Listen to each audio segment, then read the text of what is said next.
The findings on calorie-restricted and ketogenic diets reducing biological age in patients with multiple sclerosis, MS, may appear promising, but they also raise serious concerns about the broader implications of relying on dietary interventions to manage a disease as complex as MS. While aging has long been linked to disease progression, focusing on metabolomic age as a primary marker for improvement risks oversimplifying a condition driven by autoimmune dysfunction, inflammation, and neurodegeneration. The enthusiasm surrounding these results may be premature, as it fails to address critical limitations in the research and the potential risks of extreme dietary restrictions for individuals with a chronic illness. Multiple sclerosis is a condition with unpredictable and often severe symptoms, including mobility impairment, fatigue, cognitive decline, and progressive neurological damage. The notion that modifying diet alone could meaningfully impact disease progression ignores the extensive body of research that highlights the importance of comprehensive treatment plans,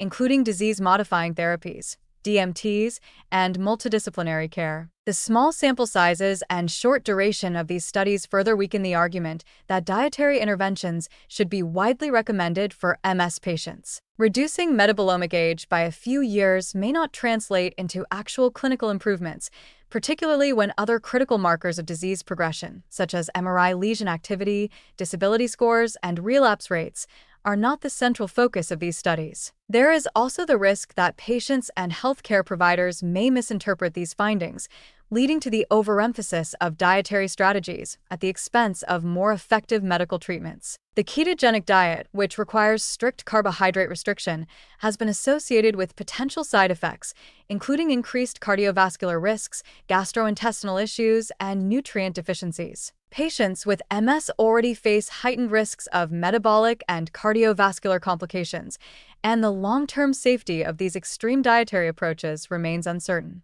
The short-term nature of these studies fails to capture potential negative consequences that could arise from prolonged adherence to such restrictive eating patterns. Another alarming aspect of this research is the potential for patients to turn to dietary changes as an alternative to proven therapies, particularly given the rise of misinformation surrounding MS treatments. While fasting-mimicking diets may have some biological effects, they do not replace the need for immunosuppressive and immunomodulatory therapies that have been clinically validated to slow disease progression. The suggestion that patients may be able to reverse their biological age through dietary intervention risks creating false hope, particularly for those with more aggressive or advanced forms of MS, where lifestyle changes alone are unlikely to provide significant relief. Furthermore, the focus on biological age reduction rather than measurable disease outcomes raises questions about the practical significance of these findings. The fact that individuals with higher biological age acceleration experience greater changes in immune cell markers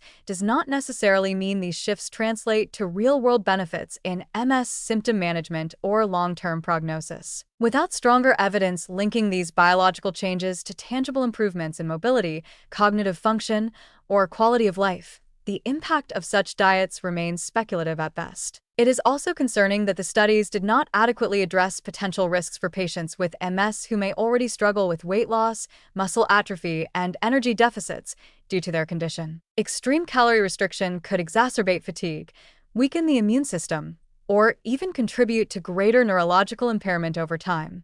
Given the chronic and progressive nature of MS, any dietary intervention must be carefully evaluated for long-term safety, rather than simply focusing on short-term biomarker changes. The narrative that aging plays a central role in MS pathophysiology is not without merit, but it should not overshadow the primary mechanisms of the disease, including autoimmune attacks on myelin, chronic inflammation, and neurodegeneration. The reduction of biological age, as measured through metabolomic markers, is an intriguing concept, but it remains far from a validated treatment approach. Until there is robust, long-term evidence demonstrating that calorie-restricted or ketogenic diets lead to sustained clinical improvements without adverse effects, the risks of promoting such interventions outweigh the speculative benefits. While research into metabolic interventions for MS should continue, it must be pursued with caution, avoiding exaggerated claims that could mislead patients into prioritizing diet over proven medical treatments. Without clearer evidence,